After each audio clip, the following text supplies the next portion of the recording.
이 여호수아 2장은 여리고성 정탐에 관한 이야기입니다. 여호수아는 가나안 입성에 앞서 그들이 요단강을 건너면 가장 먼저 맞닥뜨리게 될 여리고성에 2명의 정탐꾼을 보내어 정탐하게 합니다. 이 두 정탐꾼이 가장 먼저 찾아간 곳은 기생 라합의 집이었습니다. 그런데 이 소식을 들은 여리고 왕이 사람을 보내어서 두 정탐꾼을 잡으려고 했지만 라합의 보호와 또 재치 있는 답변으로 그 2명의 정탐꾼이 위기를 모면하게 됩니다. 그렇게 정탐꾼을 선대한 라합은 정탐꾼들에게 언약 체결을 제안하고 정탐꾼들도 이것을 좋게 받아들이고 여호수아에게로 돌아와 그 모든 일들을 보고하게 되죠. 여리고성을 정탐하기 위해 잠입한 2명의 정탐꾼이 가장 먼저 찾아간 곳은 기생 라합의 집이었습니다. 그런데 여기서 발견하게 되는 재미있는 사실은 그들이 분명 여리고성을 정탐하기 위해서 여리고성에 들어갔는데 그만 정체가 발각되는 바람에 여리고성을 정탐하지 못했다는 것입니다. 그러면 그들이 여리고성에 대한 소식을 여호수아에게 보고하지 못했습니까? 그렇지가 않죠. 그들은 여리고성의 상황을 여호수아에게 다 보고했습니다. 어떻게 그럴 수가 있었습니까? 바로 하나님의 준비하심 때문이었습니다. 하나님이 그러면 무엇을 준비하셨습니까? 바로 그들이 찾아간 집의 기생 라합이었습니다. 이 라합이 2명의 정탐꾼, 더 나아가 이 이스라엘을 위해서 여리고성에 하나님이 준비해 두신 사람이었습니다. 그들은 라합으로부터 여리고성의 상황을 다 전해 듣게 됩니다. 9절부터 11절을 보면 말하되 여호와께서 이 땅을 너희에게 주신 줄을 내가 아노라. 우리가 너희를 심히 두려워하고 이 땅 주민들이 다 너희 앞에서 간담이 녹나니 이는 너희가 애굽에서 나올 때에 여호와께서 너희 앞에서 홍해 물을 마르게 하신 일과 너희가 요단 저쪽에 있는 아모리 사람의 2왕 시온과 옥에게 행한 일 곧 그들을 전멸시킨 일을 우리가 들었음이니라. 우리가 듣자 곧 마음이 녹았고 너희로 말미암아 사람이 정신을 잃었나니 너희의 하나님 여호와는 위로는 하늘에서도 아래로는 땅에서도 하나님이시니라. 우리는 여기에서 지금 라합을 통해서 이 두 정탐꾼이 여리고성의 상황을 다 전해 듣게 되었다는 것을 알게 됩니다.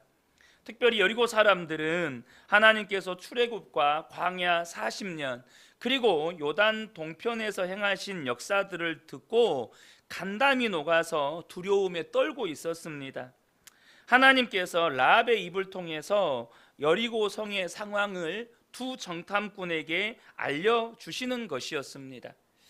여러분, 라합의 이야기를 들은 이 두 정탐꾼들이 어떤 생각이 들었을까요? 여러분이 그 두 사람의 정탐꾼이었다면 이 이야기를 듣고 어떤 생각을 하셨겠어요? 아마도 그들은 하나님께서 이미 이 여리고성 안에 역사하고 계셨구나. 하나님이 이미 이 여리고성 안에서 준비하고 계셨구나. 하나님은 약속대로 이 땅을 우리에게 주시겠구나. 우리는 그 하나님을 믿고 순종하기만 하면 되겠구나. 여러분, 이런 생각들을 하지 않았겠습니까? 그런데 우리가 또 한 가지 살펴볼 것은 이 라합의 이야기에는 라합이 이 여리고성의 상황만을 전달한 게 아니고 라합의 믿음의 고백도 담겨 있다는 것입니다. 라합은 단순히 여리고성의 상황만을 전달한 게 아니고 9절을 보면 여호와께서 이 땅을 너희에게 주신 줄을 내가 아노라 라는 이 고백과 11절에 너희의 하나님 여호와는 위로는 하늘에서도 아래로는 땅에서도 하나님이시니라 라는 이 고백은 여리고성의 상황을 전달한 게 아니고 라합 개인의 믿음을 고백한 것입니다. 그가 출애굽과 또한 요단 동편에서 그 시온왕과 옥왕과 시온왕 옥과 싸운 이 이스라엘 백성들이 싸워서 승리한 이야기를 듣고 난 후에 이 라합이 그 하나님을 믿고 난 다음에 이 라합 개인의 신앙 고백이라는 거예요. 이 믿음 때문에 라합은 여리고 성이 멸망당하는 가운데 그와 그의 가족 모두를 살립니다. 하나님은 지금 이 두 정탐꾼에게 이스라엘이 승리할 수 있는 비결을 라합의 믿음을 통해서 보여주시는 것입니다. 라합이 하나님을 믿어 여리고 성이 멸망하는 가운데 구원을 얻은 것처럼 이스라엘 백성들 또한 하나님을 믿기만 하면 구원받을 뿐만 아니라 그들 앞에 놓여진 모든 장애물과 정복 전쟁 가운데 반드시 하나님이 주시는 승리를 경험하게 될 거라는 것이죠. 지금 두 정탐꾼은 기생 라합과의 만남을 통해서 이스라엘의 가나안 정복이 자신들의 전략과 실력과 준비에 달려있는 것이 아니고 오직 하나님께 달려있고 하나님을 믿을 때 온전히 그것을 취할 수 있게 된다는 것을 이 라합을 통해서 깨닫게 되는 거예요. 우리는 여기서 몇 가지 중요한 신앙의 교훈을 배우게 됩니다. 하나님은 기생 라합을 이 두 정탐꾼을 위해서 나아가 요단강을 건너 가나안 땅에 들어갈 이스라엘 백성들을 위해서 이 라합을 준비하셨습니다. 이처럼 하나님은요, 저와 여러분 한 사람 한 사람이 하나님의 뜻을 이루어 가는데 하나님이 준비하신 사람으로 사용하기를 원하신다는 거예요. 라합을 두 정탐꾼을 위해서, 그리고 더 크게는 이스라엘을 위해서 여리고성에 하나님이 라합을 준비해 두셨어요. 마찬가지로 하나님의 뜻을 이루어 가는데 저와 여러분 한 사람 한 사람이 하나님이 준비하신 사람이 되기를 원하신다는 것입니다. 하나님은 저와 여러분이 기생 라합처럼 하나님의 사람들이 위기에 처했을 때 실제적으로 도움과 구원의 손길을 내밀어주고, 또 하나님이 행하신 일들을 그들에게 알려주고, 또 하나님을 믿는 자가 구원받는다는 것을 보여주는 그런 하나님이 준비하신 사람이 되기를 원하신다는 거예요. 많은 성도들이요, 만남의 축복을 위해서 기도합니다. 그런데 어떤 측면에서 보면 그것은 굉장히 이기적인 기도 제목입니다. 지금 내가 구하는 만남의 축복은 누구에게 좋은 겁니까? 사실 나에게만 좋은 겁니다. 소위 말해 내게 복이 되는 사람, 내게 유익이 되는 사람을 만나게 해달라는 기도 아닙니까? 그런데 여러분, 하나님은요, 우리가 복이 되기를 원하십니다. 창세기 12장 2절을 보면 내가 너로 큰 민족을 이루고 내게 복을 주어 내 이름을 창대하게 하리니 너는 복이 될지라.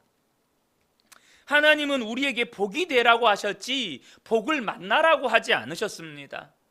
우리가 복이 되라는 거예요. 분명 우리에게 만남의 축복이 필요합니다. 그러나 하나님은 그것보다 먼저 우리 자신이 누군가에게 만남의 축복이 되기를 원하신다는 거예요. 그것이 저와 여러분을 구원하시고 하나님의 자녀 삼으신 하나님의 계획 가운데 하나입니다. 그러므로 저와 여러분이 만남의 축복도 구하셔야 하지만 무엇보다 저와 여러분이 만남의 축복이 되기를 구하셔야 합니다. 여러분이 라합이 되어야 한다는 거예요. 두 명의 정탐꾼에게 그들이 위기에 처했을 때, 죽음의 위기에 처했을 때 그들에게 구원의 손길을 내밀어주고, 그들에게 하나님이 행하신 일들을 알려주고, 또한 정말로 하나님을 믿는 자가 구원을 받는다는 것을 삶으로 보여주는 그런 라합이 여러분이 되셔야 한다는 거예요. 두 번째는요, 구원은 우리의 준비나 실력 혹은 전략에 달려있지 않고 오직 하나님께 달려있다는 거예요. 그들이 여리고성을 정복하기 위해서 무엇을 할 수 있습니까? 무기를 만들겠습니까? 군사를 훈련하겠습니까? 전략을 세우겠습니까?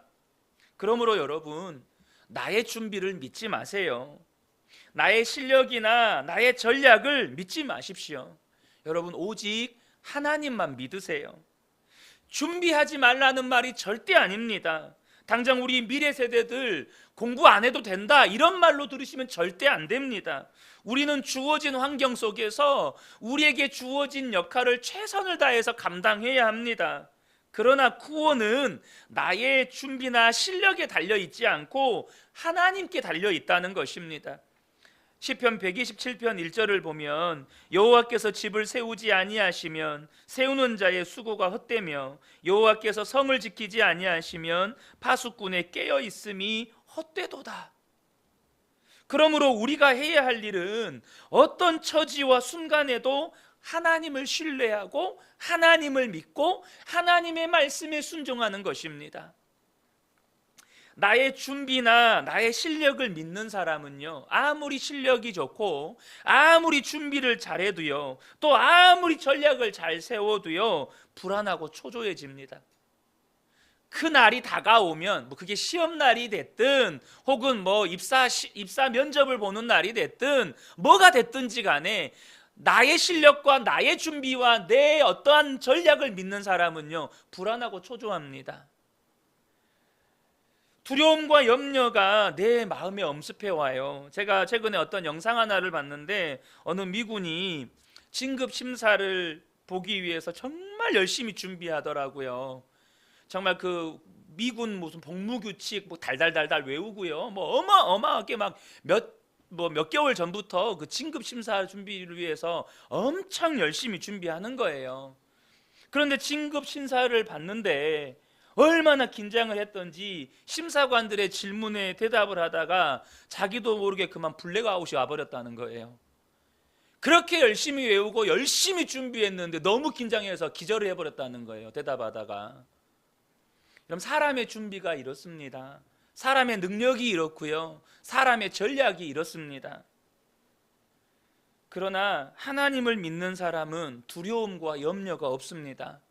하나님을 신뢰하는 사람은요, 잠도 잘 잡니다. 시편 3편 5절과 6절을 보면 내가 누워 자고 깨었으니 여호와께서 나를 붙드심이로다.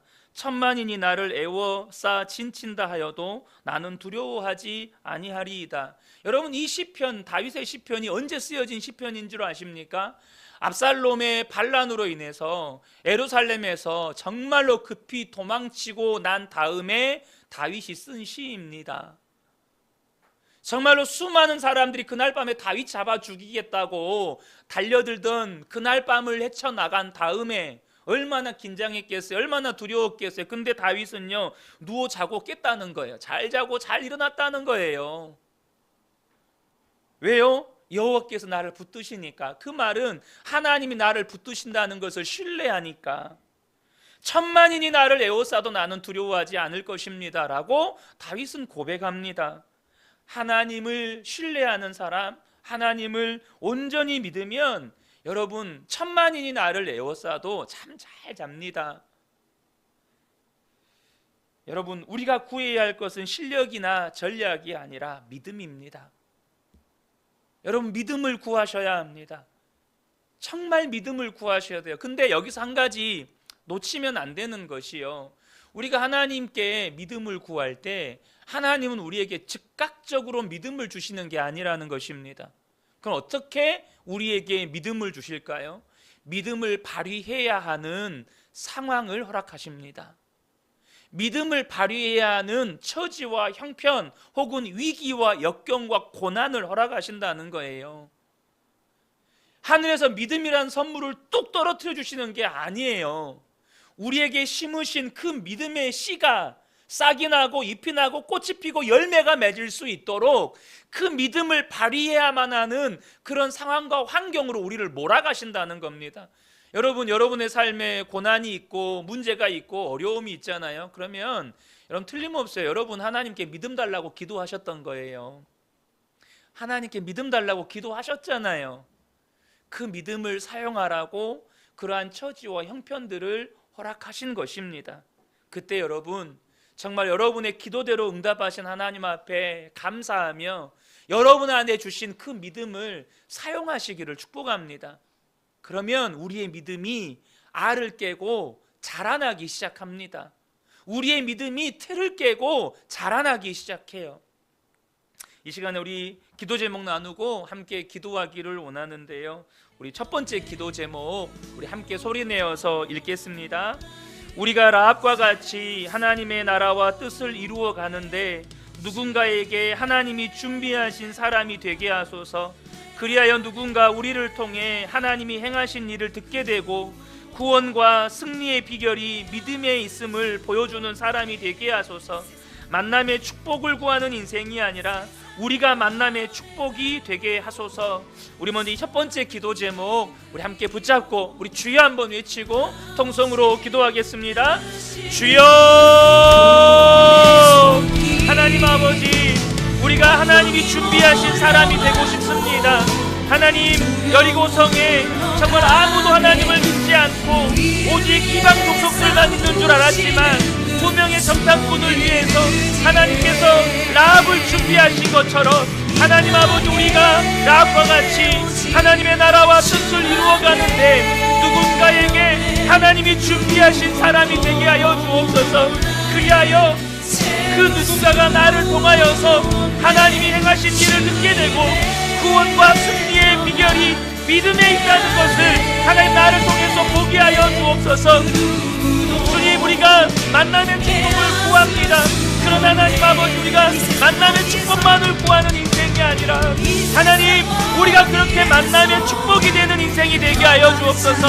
아브라함과 같이 세상 모든 민족이 너로 말미암아 복을 얻을 것이라고 말씀하셨는데 하나님, 그렇게 우리가 하나님 아버지 세상 나를 만나는 모든 사람들이 하나님 복을 얻도록 그렇게 만남의 축복이 되어지게 하여 주옵소서. 주님, 그렇게 우리가 온전한 만남의 축복이 되는 인생이 되어질 수 있도록 하나님 아버지 역사하여 주시옵소서.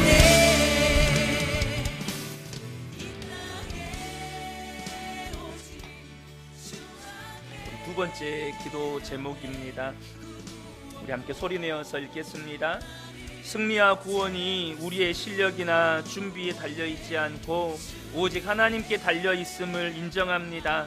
그러므로 우리의 실력이나 준비를 믿지 않게 하소서. 오직 하나님만을 신뢰하고 하나님을 믿는 믿음을 우리에게 부어주소서. 그러므로 어떤 처지와 형편 가운데 있더라도 두려워하거나 염려하지 않고 주님께 맡기고 단잠을 자게 하소서. 우리 성도님들 정말 잘 주무셨으면 좋겠습니다. 우리 두 번째 기도 제목 함께 붙들고 우리 주여 외치고 통성으로 기도하겠습니다. 주여, 하나님 아버지, 승리와 하나님의 구원이 결코 우리의 실력이나 우리의 준비나 우리의 전략에 달려있지 않음을 고백합니다. 오직 하나님께 달려있음을 인정합니다. 그러므로 하나님 아버지, 우리가 우리에게 주어진 처지와 형편 속에서 정말로 최선을 다하게 하시네 결코 우리의 실력을 믿지 않게 하여 주옵소서. 우리의 준비를 믿지 않게 하여 주옵소서. 우리가 준비한 전략을 믿지 않게 하여 주옵소서. 오직 우리를 구원하시는 하나님을 신뢰하고 하나님을 믿는 믿음을 우리에게 부어 주옵소서. 주님, 그러므로 하나님 아버지, 주님께서 우리의 믿음을 키워가는 그러한 처지와 형편들을 허락하실 때 하나님, 우리가 정말로 우리에게 주신 믿음을 사용하게 하시고 우리의 믿음이 자라나게 하시고 이제 하나님 아버지, 어떠한 처지와 어떠한 형편과 어떠한 문제들이 우리 앞에 있더라도 그 문제 때문에 두려워하거나 염려하는 것이 아니라 그 문제를 주님께 맡기게 하시고 하나님, 그래서 다윗의 고백처럼 천만인이 나를 에워싸일지라도 나는 두려워하지 않겠노라고 고백했던 그 다윗의 고백이 나의 고백이 되게 하시고 하나님, 그러한 위기와 어려움 가운데서도 잘 자고 잘 일어날 수 있는 우리 모든 성도들 되어질 수 있도록 하나님 아버지 역사하여 주시옵소서.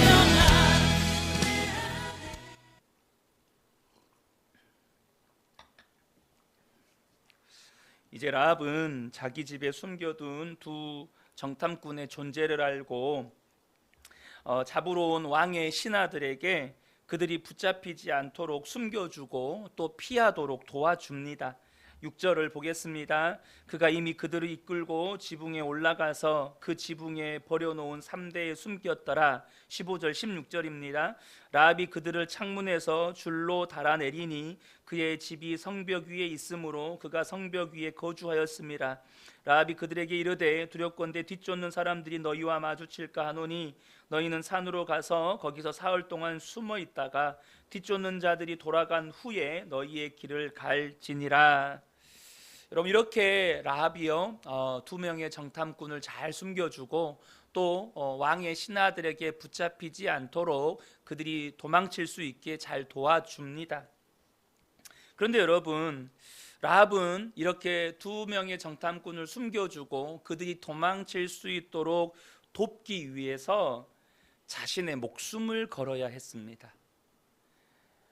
광야에서 아모리의 두 왕 시온과 옥은 이스라엘의 평화적인 제안을 거부하고 전쟁을 감행하다가 전멸했지만 출애굽 소식과 이 아모리 왕들의 전쟁에서 이스라엘의 승리 소식을 들은 라합은 하늘과 땅에 여호와 같은 신이 없음을 인정했어요. 다시 말하면 라합은 그 복음의 소식을 듣고 하나님을 믿었다는 것입니다.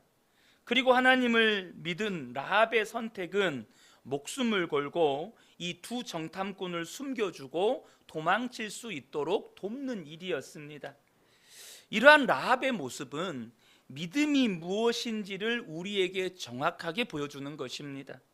여러분, 믿음은 어떤 대가를 감수하고서라도 세상에 대하여 변절하고 하나님을 향하여 충성하는 것입니다.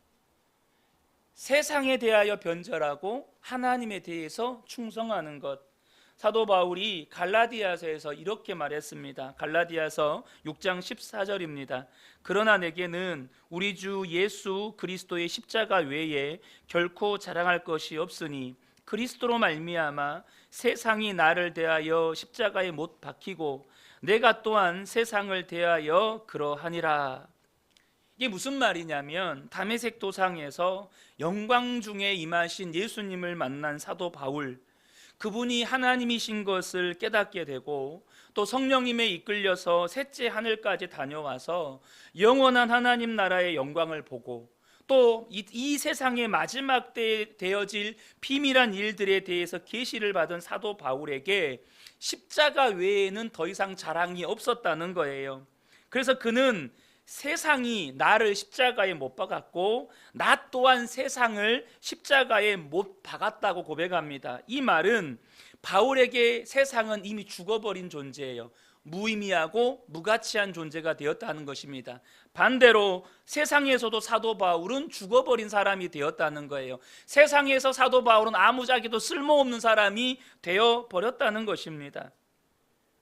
여러분, 이것이 예수를 믿는 것이라는 거예요.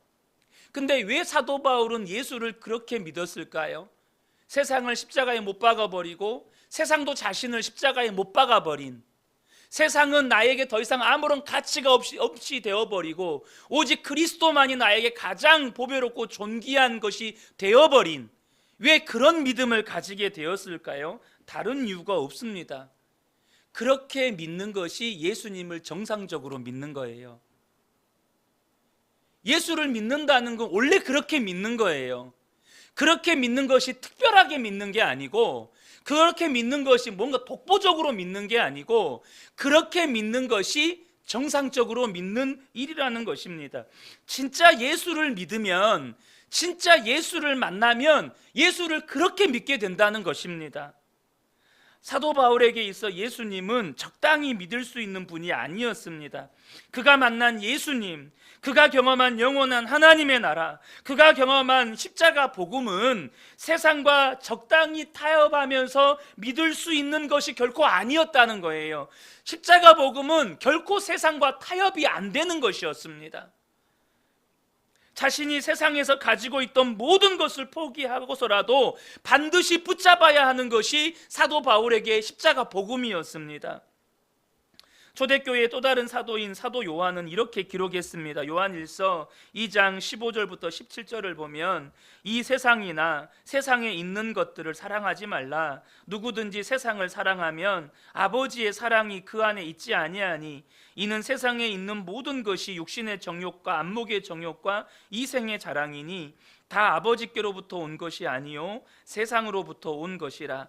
이 세상도 그 정욕도 지나가되 오직 하나님의 뜻을 행하는 자는 영원히 거하느니라. 여러분, 사도 요한이 예수님을 어떻게 믿었습니까? 그는 예수님을 믿을 때 이 세상이나 세상에 있는 것들을 사랑하지 않았습니다. 왜냐하면 세상을 사랑하면 하나님을 사랑하는 마음을 빼앗겨 버리기 때문입니다. 누구든지 세상을 사랑하면 아버지의 사랑이 그 안에 있지 않다, 이 말이 무슨 말이죠? 세상을 사랑하게 되면 내 안에 있는 아버지를 사랑하는 마음을 빼앗겨 버린다는 거예요. 세상에게 마음을 빼앗겨 버린다는 것입니다. 그리고 세상을 사랑하지 않고 하나님을 사랑하여 하나님의 뜻을 행하는 자만이 영생을 얻을 자라는 거예요. 이와 똑같은 맥락의 말씀을 예수님도 하셨습니다. 재물과 하나님을 겸하여 섬길 수 없다는 거예요. 재물을 사랑하든지 하나님을 사랑하든지 둘 중에 하나이지 둘을 동시에 할 수 있는 사람은 없다는 것입니다. 여러분, 우리는 예수님을 믿는다고 말할 때요, 그 예수님을 믿는 것이 정확하게 무엇인지 이제는 정립하셔야 합니다. 예수를 믿는다는 것은 세상에 대해서는 변절하는 거예요. 다시 말하면 세상을 사랑하지 않는 거예요. 그리고 하나님께 충성하는 거예요. 하나님 나라를 위해서 목숨을 거는 거예요. 다시 라합으로 돌아가서 라합에게 있어 여리고 성은 그의 삶의 전부였고 그의 세상이었습니다.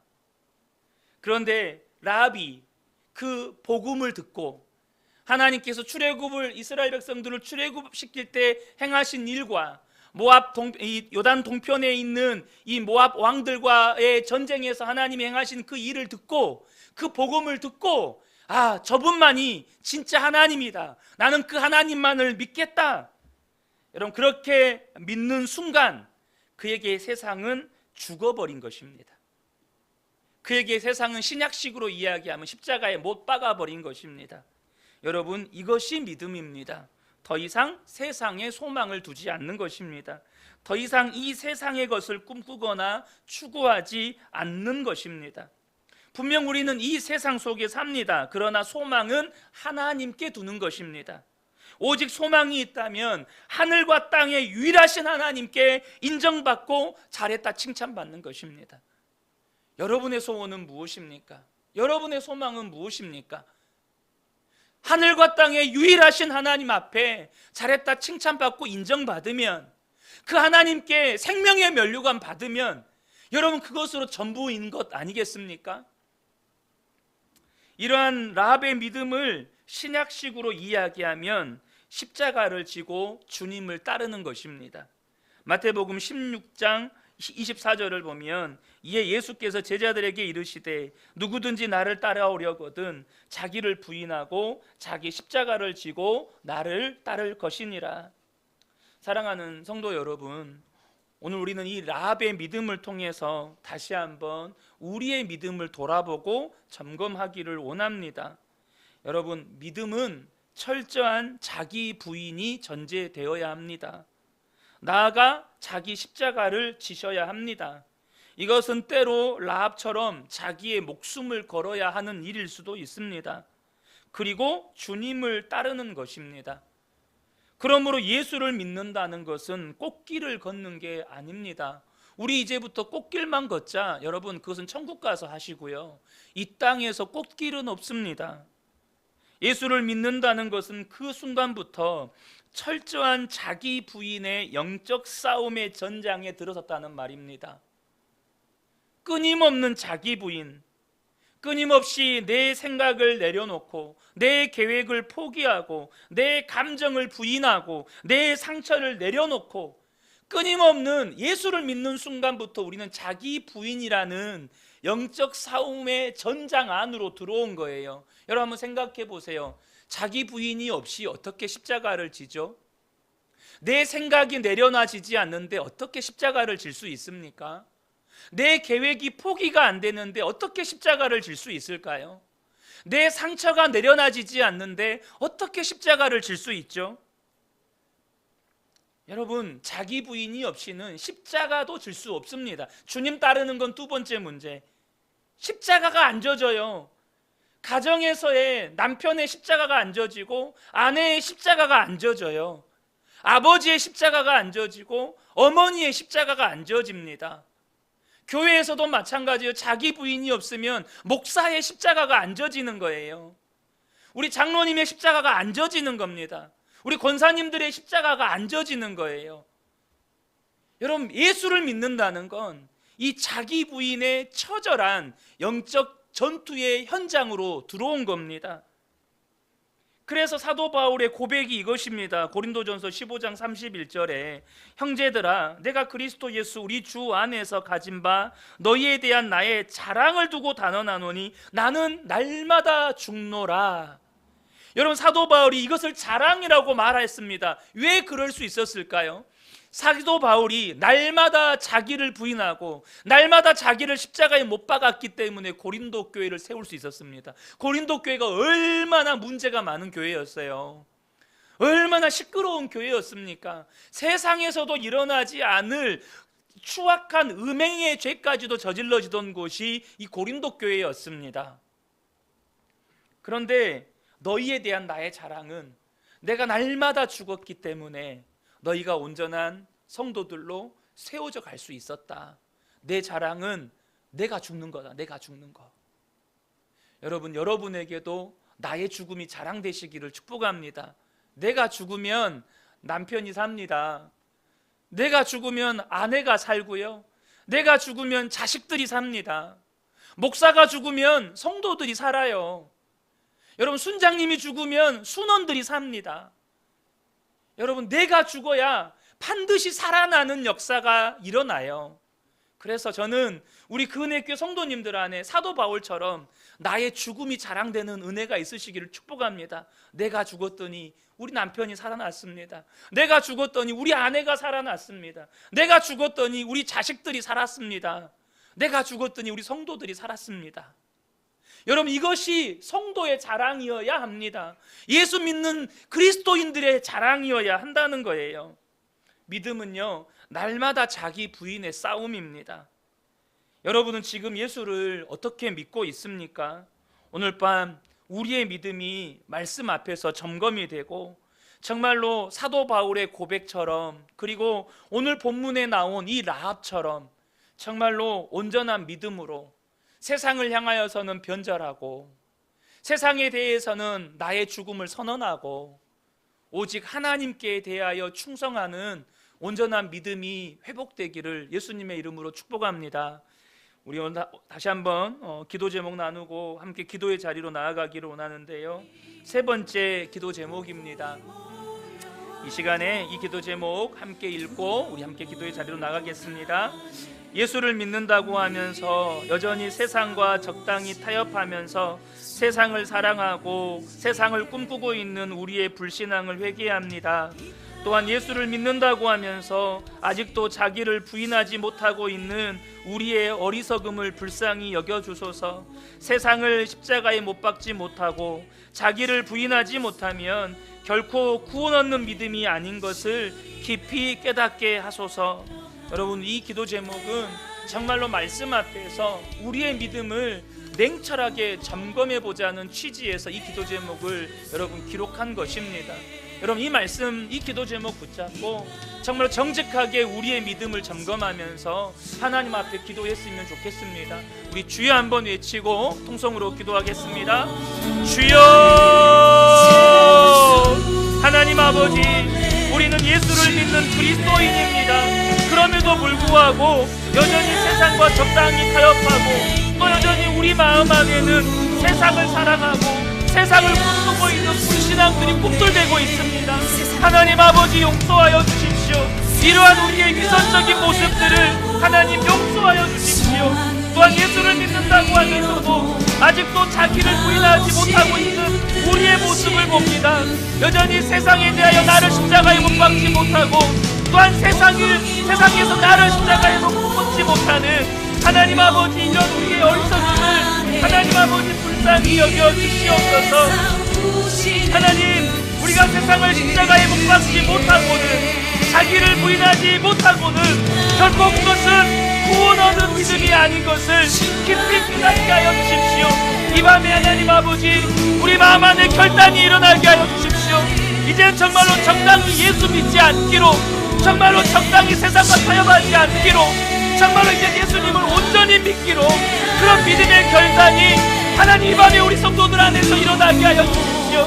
정말 하나님이 기뻐하시는 온전한 믿음의 회복이 하나님 이 밤에 우리 안에서 일어날 수 있도록 하나님 아버지 역사하여 주시옵소서. 주님 우리 안에 마음의 소원을 부어주셔서 정말 우리 안에 온전하고 아주 순전한 믿음의 회복이 될 수 있도록 하나님 아버지 역사하여 주시옵소서.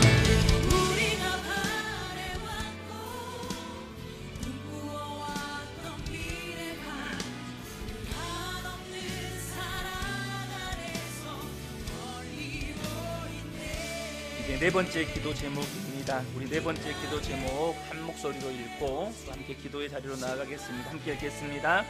우리가 정말 예수님을 바르게 알고 믿게 하소서. 라합처럼 어떤 대가를 감수하고서라도 하나님께 충성하게 하소서. 날마다 우리의 삶의 현장에서 일어나는 자기 부인의 영적 싸움에서 승리하게 하소서. 그리하여 날마다 자기 십자가를 지고 주님을 따르는 나는 죽고 예수로 사는 믿음의 사람 되게 하소서. 여러분, 이 네 번째 기도 제목 정말 우리 안에 정말 하나님 기뻐하시는 온전한 믿음의 사람이 되기를 원하는 그러한 갈망과 소원을 가지고 여러분, 우리가 하나님 앞에 언젠가 반드시 서게 될 그날이 올 것인데 우리의 믿음에 불순물이 끼어 있다면 어떻게 우리가 하나님 앞에 바로 설 수 있겠습니까? 이 시간에 이 네 번째 기도 제목 붙잡고 우리 주여 한번 외치고 통성으로 기도하겠습니다. 주여! 하나님 아버지, 우리가 이제는 예수님을 믿어도 적당히 믿는 것이 아니고 하나님 예수를 믿어도 내 생각과 경험으로 믿는 것이 아니고 정말로 예수님을 바르게 알고 예수님을 바로 믿을 수 있도록 은혜를 베풀어 주시옵소서. 라합처럼, 주님 사도 바울처럼, 사도 요한처럼 어떤 대가를 감수하고서라도 하나님 세상을 뒤로하고 하나님께 충성하는 우리 그대교회 모든 성도들 되게 하여 주옵소서. 날마다 우리의 삶의 현장에서 일어나는 자기 부인의 영적 싸움에서 하나님 승리하게 하여 주옵소서. 하나님, 내가 죽지 않으면 우리 가족이 죽는다는 것을 깊이 깨닫게 하시고 내가 죽지 않으면 우리 성도들이 죽는다는 것을 더욱 깊이 깨닫게 하셔서 하나님 아버지, 날마다 내가 죽는 자기 부인의 영적 싸움에서 승리하게 하여 주옵소서. 그리하여 날마다 내게 주신 자기 십자가를 지고 주님을 따르는 나는 죽고 온전히 예수로 사는 예수님의 사람, 믿음의 사람, 우리 온전한 그리스도인들 되어질 수 있도록 하나님 우리 그대교회 모든 성도들을 축복하여 주시고 주님의 손으로 하나님 아버지 주님의 의로운 오른손으로 하나님 구겨 주시옵소서. 순결하고 정결한 믿음의 사람들 되어질 수 있도록 하나님 아버지 역사하여 주시옵소서.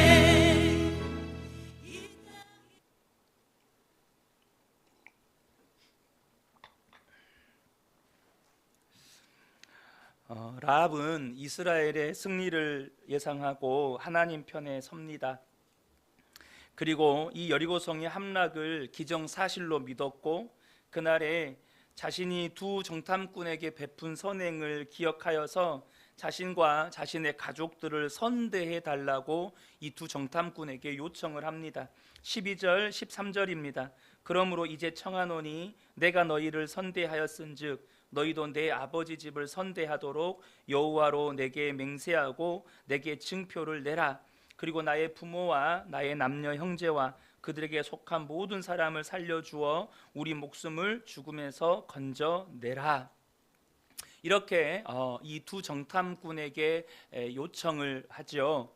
이에 정탐꾼들은 라합의 요청을 받아들이면서 요구한 것이 하나 있습니다. 그게 뭐냐면 14절을 보면 그 사람들이 그에게 이르되 내가 우리의 이 일을 누설하지 아니하면 우리의 목숨으로 너희를 대신할 것이요 여호와께서 우리에게 이 땅을 주실 때에는 인자하고 진실하게 너를 대우하리라.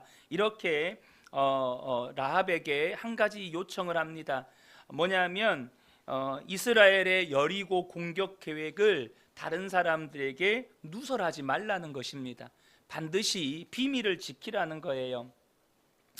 여러분, 라합에게 있어서 두 정탐꾼은요, 처음 만나는 사람들입니다.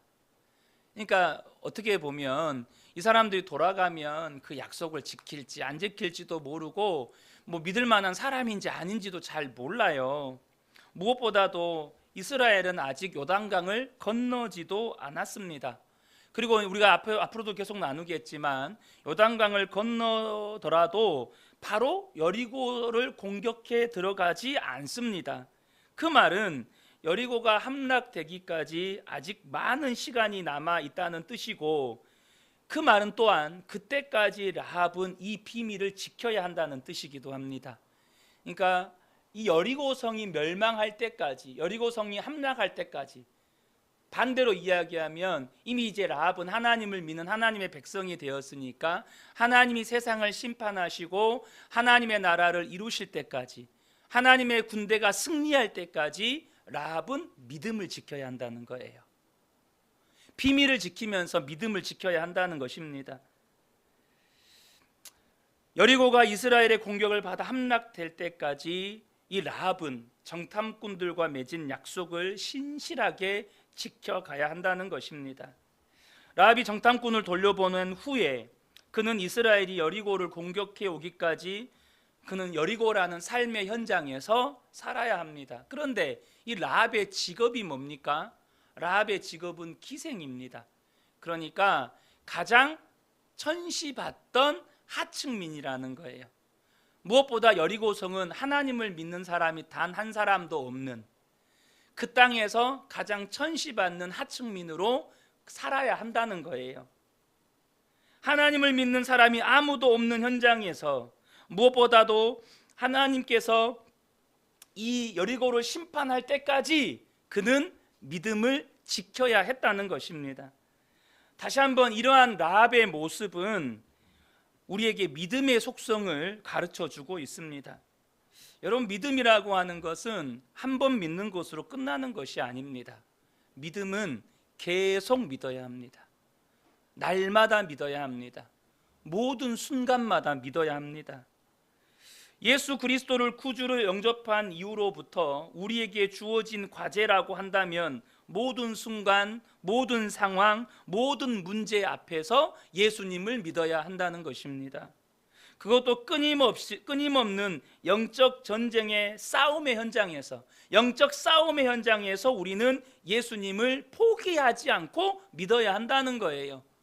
예수님을 믿는 사람이 아무도 없는 그 세상 속에서 때로는 기생이라고, 때로는 가난하다고, 때로는 건강하지 못하다고, 때로는 외모가 못생겼다고, 때로는 공부를 못한다고, 때로는 그 사람의 학벌이 별 볼 일 없다고, 때로는 그 사람의 집안이 별 볼 일 없다고, 그렇게 세상에서 조롱받고 비웃음 당하는 그 속에서 주님이 오시는 그날까지 포기하지 않고 예수님을 믿어야 한다는 겁니다. 그것이 신실함입니다. 사랑하는 성도 여러분, 오늘 예수님을 믿으셨습니까? 모든 상황 속에서 예수님을 믿으셨습니까? 모든 문제 앞에서 예수님을 믿으셨습니까? 그것이 라합 앞에 놓여진 과제였습니다. 그 약속을 지키는 신실함, 포기하지 않고 하나님을 믿는 믿음이 라합에게 필요했던 거예요. 그러기 위해서 우리에게 반드시 필요한 것이 모든 삶의 현장에서, 모든 순간순간마다, 모든 처지와 형편 속에서, 모든 문제 속에서 주님을 바라보는 것입니다. 히브리서 12장 1절과 2절을 보면 이러므로 우리에게 구름같이 둘러싼 허다한 증인들이 있으니 모든 무거운 것과 얽매이기 쉬운 죄를 벗어버리고 인내로서 우리 앞에 당한 경주를 하며 믿음의 주요 또 온전하게 하시는 이인 예수를 바라보자. 우리에게 주어진 믿음의 경주를 다 끝까지 달려갈 수 있으려면 우리의 믿음의 주님이, 믿음의 주인이시고 우리의 믿음을 온전하게 하시는 예수님을 바라보셔야 한다는 것입니다. 모든 순간, 모든 상황, 모든 문제 앞에서 내가 예수님을 바라볼 때 그 예수님께서 나의 믿음을 지켜주시는 거예요. 내가 믿음 지키는 거 아닙니다. 내가 주님을 바라보면, 주님을 내가 의지하면, 주님께 매달리면 주님이 나의 믿음을 지킬 수 있도록 도와주신다는 거예요. 나를 붙들어 주신다는 것입니다. 여러분, 정말 세상이 어수선합니다. 정말 대한민국이 어수선하고 전 세계가 정말 어수선합니다. 또 환경적으로도 이 지구의 온난화의 속도는 30년 전과 비교할 수 없을 만큼 급속하게 빨라지고 있습니다. 정말로 저는 그런 모습을 볼 때마다 불로 심판하신다는 것이 이런 뜻인가, 이런 생각을 하기도 합니다. 생각입니다. 이걸 성경 말씀으로 오해하시면 안 됩니다. 불로 심판하신다는 게 이런 의미인가? 라는 생각이 들기도 해요. 어찌됐든 저는 그런 현상들을 볼 때마다 정말 늘 그런 생각합니다. 하나님 앞에 설 날이 머지않았다. 한 개인의 문제뿐만 아니라 온 인류가 하나님 앞에 설 날이 멀지 않았다. 우리에게 남은 사명은, 여러분, 분명 우리는 열방과 민족 가운데 복음을 전해야 하고 우리에게 주어진 삶의 현장에서 또 복음 전해야 합니다. 그런데 여러분, 더 중요한 건 끝까지 믿음 지키는 겁니다. 끝까지 믿음 지키는 거예요. 예수님께서 마지막 때를 보시면서 걱정하셨던 것이 있었습니다. 뭐였습니까? 내가 마지막 때에 믿음을 보겠느냐는 거예요. 마지막 때에 믿음을 보겠느냐는 거예요.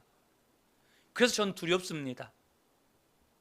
사랑하는 성도 여러분, 전 우리 모든 성도님들이 어떠한 처지와 형편에서도 모든 날에 모든 순간에 예수님을 믿으시기를 축복합니다.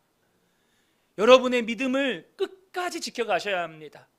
하나님이 이 세상을 심판하시기 위해 우리 주님 다시 오시는 그날까지 우리가 끝까지 신실함을 지켜가야 합니다. 그러려면 여러분, 모든 상황에서 우리의 믿음의 주인이시고 우리의 믿음을 온전케 하시는 예수님 바라보시면서 사셔야 합니다. 저는 우리 모든 성도님들이 정말로 주님 앞에 서는 그날까지 하나님 앞에 신실한 분들 되시기를 예수님의 이름으로 축복합니다.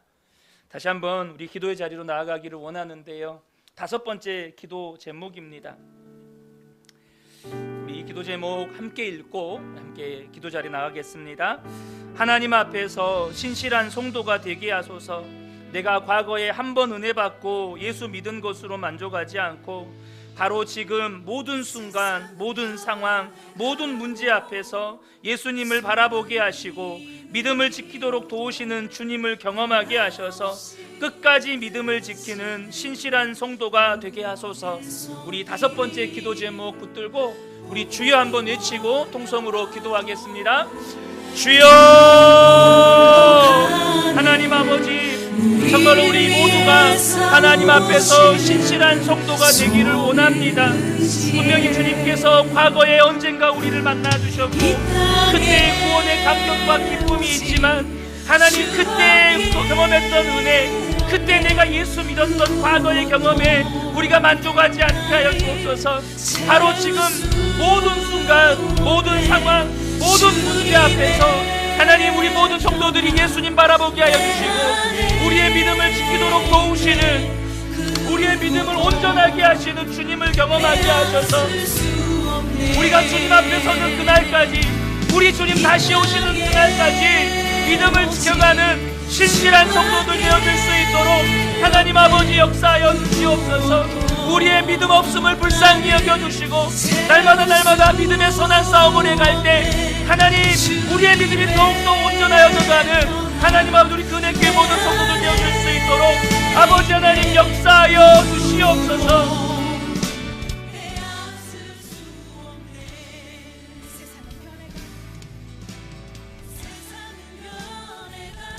여섯 번째 기도 제목입니다. 이 6번째 기도 제목은 사실 오늘 설교 중에 나눈 말씀은 아닙니다. 그러나 우리가 반드시 예수를 믿었다면 반드시 붙들고 기도해야 하는 기도 제목이기 때문에 오늘 본문과 관련해서 이 기도 제목을 나누고 함께 기도하기를 원합니다. 우리 6번째 기도 제목 함께 소리내어 읽겠습니다. 나의 믿음이 나 한 사람 구원받는 수준의 믿음이 아니라 나의 가정을 구원하고 가정에서 하나님의 나라를 이루어가는 믿음이 되게 하소서. 나아가 수많은 사람들을 의의 길, 생명의 길로 인도하는 하늘의 별과 같이 빛나는 인생을 살게 하소서. 6번째 기도 제목입니다. 여러분, 저는 여러분의 믿음이 여러분 한 사람 구원받고 끝나는 믿음 되지 않기를 축복합니다.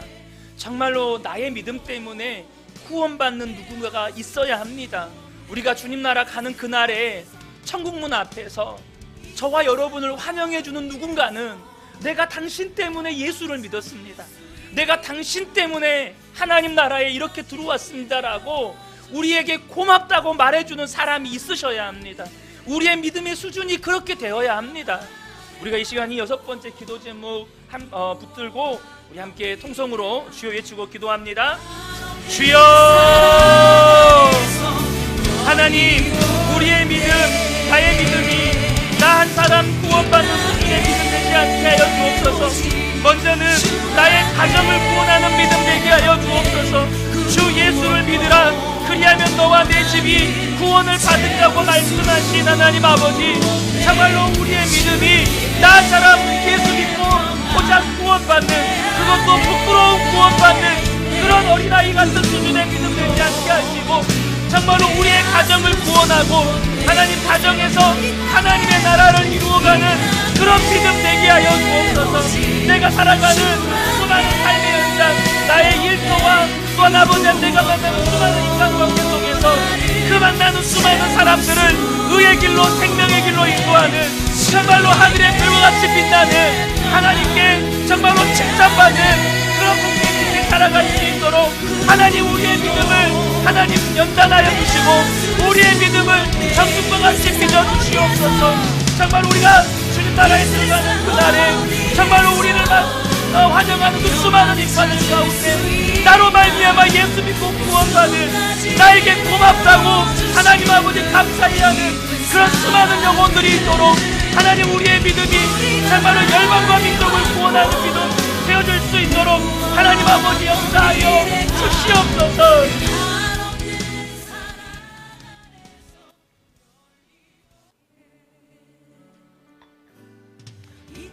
끝으로 7번째 기도 제목입니다. 이것은 나라와 민족을 위한 기도 제목인데요, 아마 오늘 뉴스를 보신 분들은 대통령 체포영장을 집행하는 과정들을 보신 분들 계실 것입니다.